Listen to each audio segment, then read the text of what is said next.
Jennifer here from Belladonna's Botanicals, and I have been meaning to make this video for a while, but it's been an ongoing process, so this might be split into two parts, depending on the length, and it ends in a to be continued because still working through it. So, Spirit World this year has been putting me through. I've been running the gauntlet, doing the final boss fights, all that stuff. It's been very intense, but the amount of trauma and spiritual healing I've experienced, the amount of awakening and in my abilities and everything, I'm still integrating some of it. So it's been like things that I have been working on for well over a decade, even longer, resolved. Like literally things I've been working on for 12 years in like trauma healing and therapy just went integrated and, all overnight. It's a little, it's a lot to wrap your mind around, to wrap for me. I'm not going to go into all the details just because some of it involves personal details of my life, and I like to keep a barrier between personal and professional as much as I can, especially if it involves other people. So just a little also mention, sorry, everything's kind of chaotic. I am in the process of moving literally between now and the end of September. So it's a little chaotic. I can't wait till I have a new setup at my new place. So anyways, as you saw earlier this year, I had finished up going through and releasing parts of the Occult Origin Story series. I will try to remember to link the playlist below, but if not, it's in the playlists, Occult Origin Stories. There's several videos on a range of topics because I really wanted to see how far back this went, some of these things. And I had written volumes of journals during the 1990s because I'm old, pre-internet kind of era, but even during that. So I wrote a lot. Like I probably have at least 20 full cover to cover journals from like 1990 until like 2000. I kind of trailed off around 2000, a little bit in 2001. So, but as I was going back in that, to read through, to see, and it's in the videos and whatnot, how far back, my origin story went and experiences,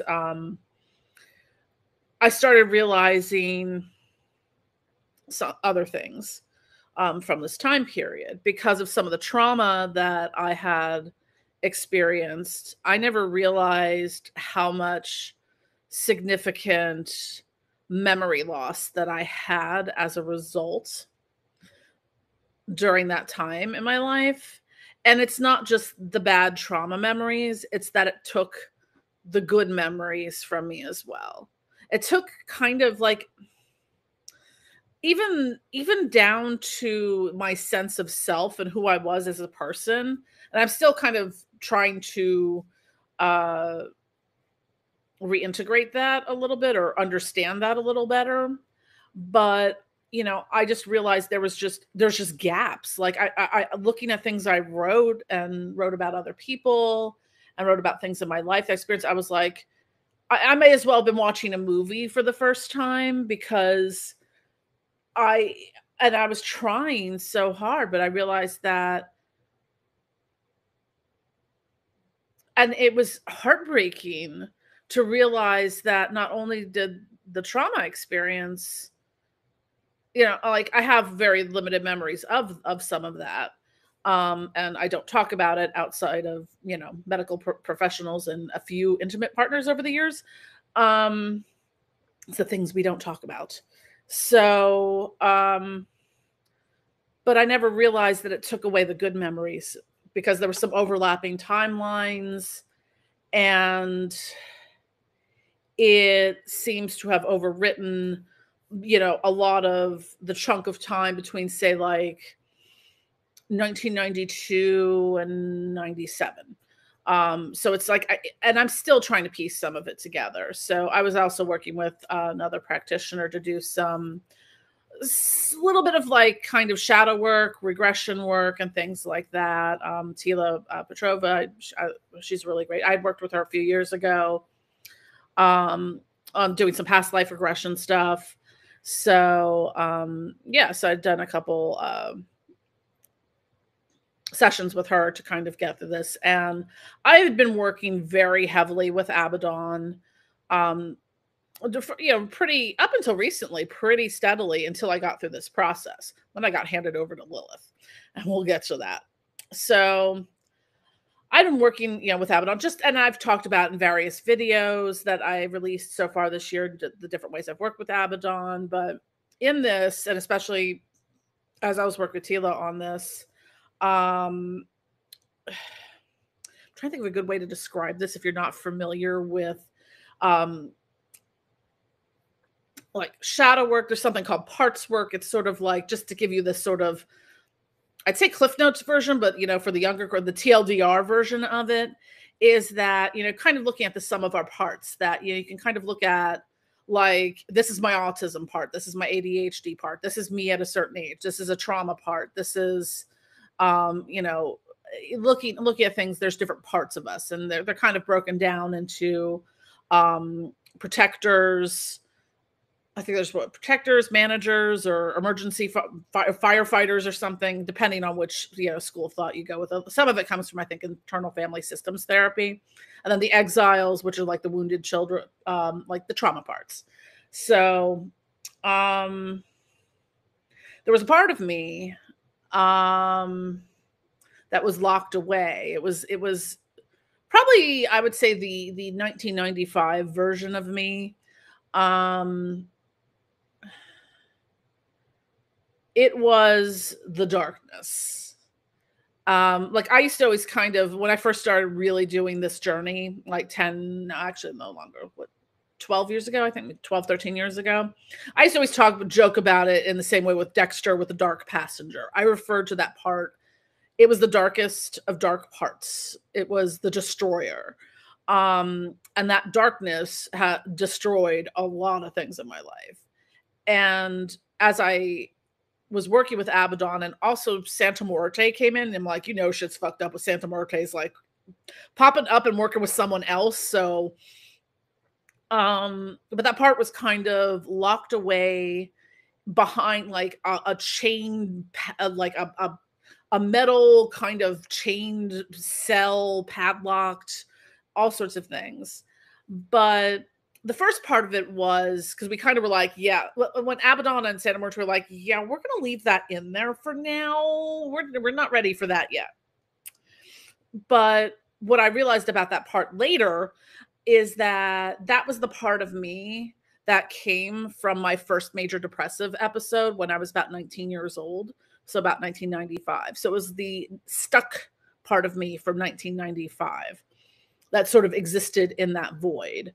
And it was the part of me that blamed myself, and was so dark from all the trauma, that because it was her fault. If she didn't have the major depressive episode, she wouldn't have dropped out of college. She wouldn't have moved back home. She wouldn't have gotten an abusive relationship, and so on and so forth, and experienced all these things. So that 19-year-old version of me was still stuck in like the 48-year-old version of me, and that darkness would destroy everything. Like, no one has been able to handle that part of my darkness. Maybe one person in my entire life. It's driven many people away. I don't even it's the part of me that like I locked it up in a cell for a reason, because it just wants to destroy everything in its path. And so that we left the darkness to, it was like a feral version of me at 19. So we kind of left that there, because working with Abaddon and Santa Muerte, we're like, yeah, we're not touching that. That's a little. But I had gone through a lot of different processes and working with Abaddon and Santa Muerte, which was Santa Muerte does not work well with others. I love her and I'm devoted to her, but like she rarely works with other spirits. So I think this was a very rare occasion for this. But what we were trying to do was access those recovered memories. The the uh the good memories that I lost through the trauma. So what that came out of was like, we kind of sort of had this like padlocked chest that was wrapped in chains and different locks and whatnot. So in this and in these, and this was a series of workings that I had, I'd done sessions with Tila and I had done stuff on my own. To try to, I mean, they were doing the work on unlocking all the stuff. Abaddon initially wanted to just chuck it into the abyss because Abaddon. And there was one point in time where Abaddon and Santa Muerte were literally like the little kid fight where you're like, pulling back and forth with it. What they ended up resolving of that after opening it was that Santa Muerte had, I really need to make a video on specifically on working with Santa Muerte because I haven't done that yet. It's on my big list of things to do. But basically the way she did it is she parceled out the memories in little packets, like little envelopes. And it was like, what did she say? It was like, these are the sands of time and the ashes of memories. And that, things would start coming back, not all at once, but in little parcels of information, which, it has been.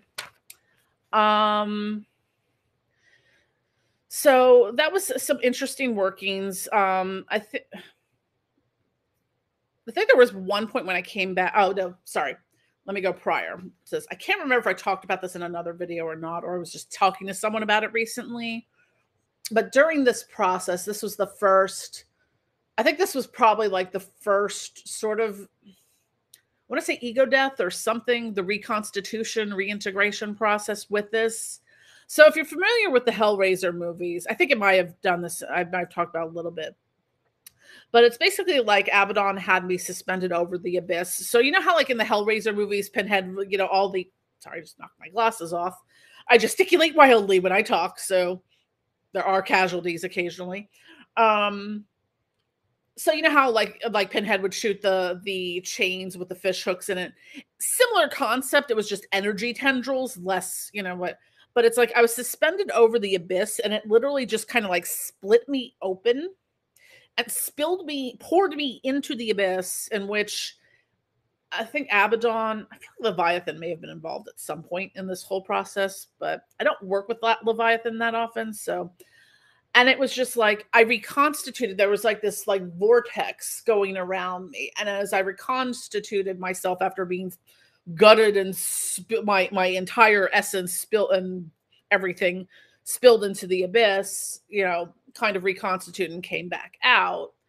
And at some point later, I'd kind of gone back in to check in on the progress of it. And I guess they were finished up work. And I witnessed Abaddon and Santa Muerte on the shores of the abyss. I think they were fishing and they had a little cooler and they were drinking whatever it was called was Abyssal wine. It did not look very appetizing. It looked a little gritty and grainy. But after that, Santa Muerte kind of went back to, doing her own thing and not, she's just not one that works with other spirits very well. Like you have to have a separate altar for her. Or even a room. I'll do a video, I promise, at some point. Because a lot of my working with spirits and stuff like that videos are very popular. So I want to talk about that a little bit more in depth because it's long overdue. So I kind of, that's where I got. And at times, like I get little flashes of memories. Most of them were just really random. Things attached, like, I'm someone, I've always done this, but for whatever reason, I encoded most of my memories and songs in various layers. So I can kind of tell you, like, even if this has been my favorite song for 30 years, it's got different layers as to why it's my favorite song, because it's encoded different memories within it. So some things kind of can get triggered into coming back if I hear a particular song. But I had spent a lot of time reading throughout this whole process, reading all of my old journals and things to kind of get an idea of what the literal fuck was going on back then. And coming out the other side. Now, I still didn't know what to do with that locked up, that part of me. And we kind of just tabled it because it was just,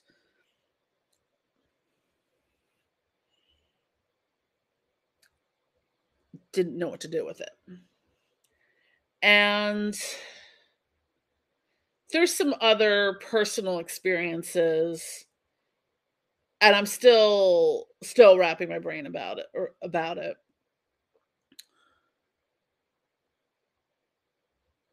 That part, I think it was midish, latish July.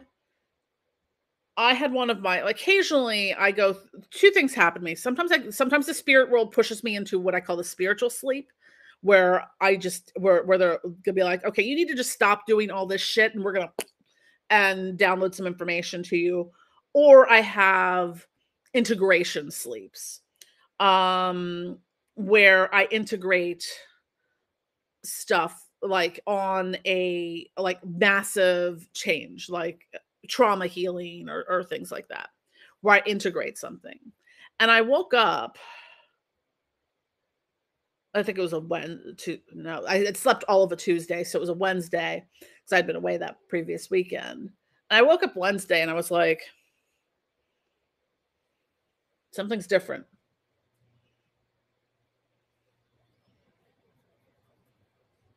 Something's different. Something happened. And what I do, because I'm used to doing parts work and stuff like that, is I kind of do a parts check-in and be like, hey, autism, what you up to today? Hey, ADHD, what you up to? Hey, trauma, what you doing over there? So I do kind of like a parts check-in on that, because I knew something integrated on a massive level. And I had this feeling, and it was a feeling I couldn't describe because I don't know that I've ever had it before. Or if I did, it's been decades. And it was the feeling of wholeness, of being whole for the first time in 30 years? And when I got to that room where that feral 1995 19-year-old Jen was, the door was open and she was gone. She had integrated completely back into me. And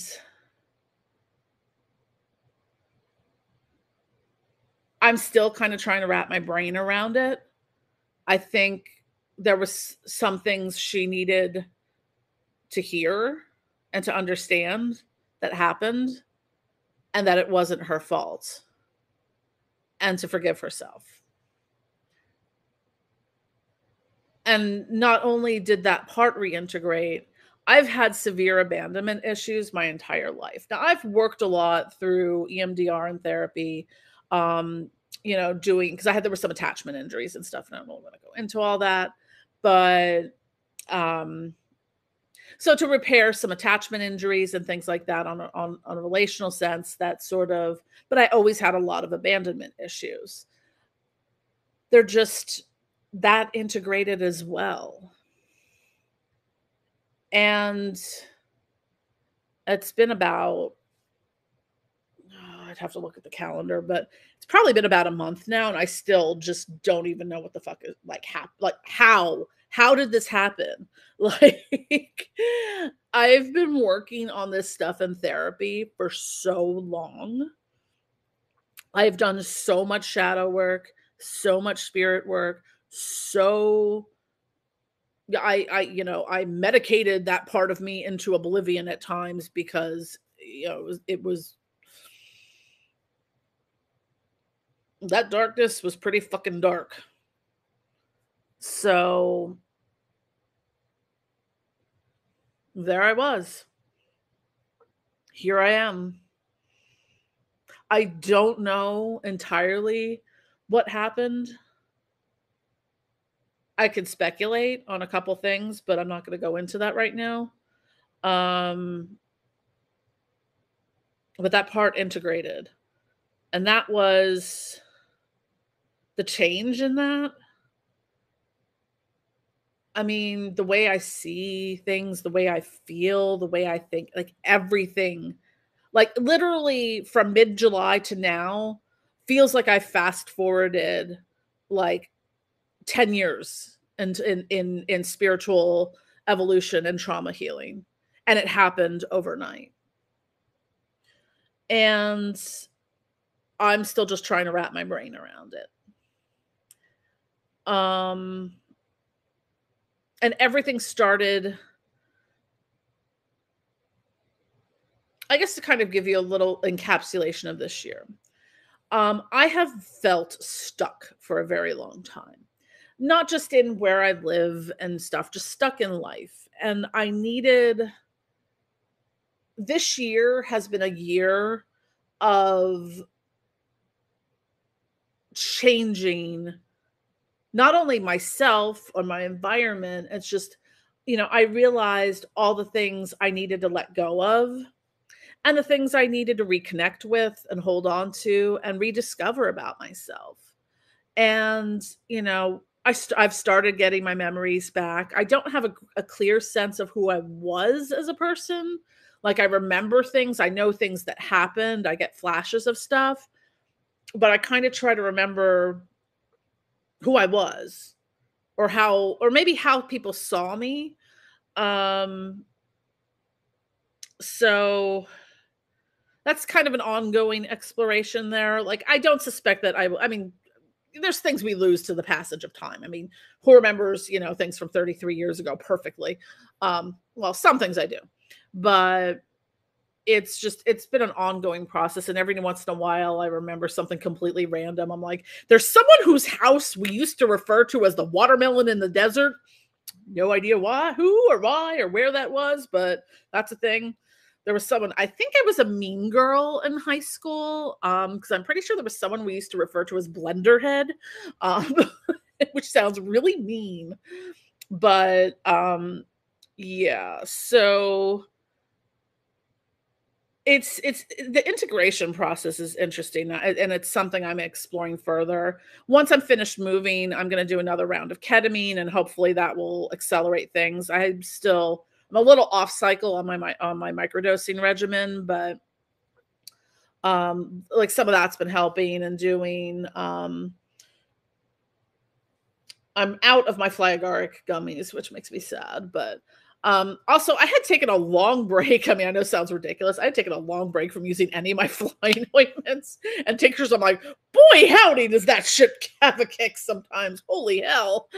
I don't know what I did. I think it was the Hedge Witch one, or I may have combined it with something else. And I was just like, damn. I'm like, that's got some kick to it. But anyways, so I'm continuing to work on this integration and remembering, and because even going back to the ketamine process, like a year ago, it's like I kept getting these messages of reconnection of all the things I had to reconnect with in my life. And I think it was all pushing me towards where I am going right now. I'm going home.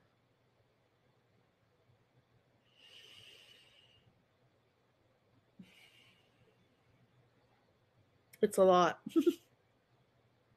It's a lot. So this part kind of concluded. Okay, I'm going to make this two parts, because we're going to get to the Lilith parts next. But that was,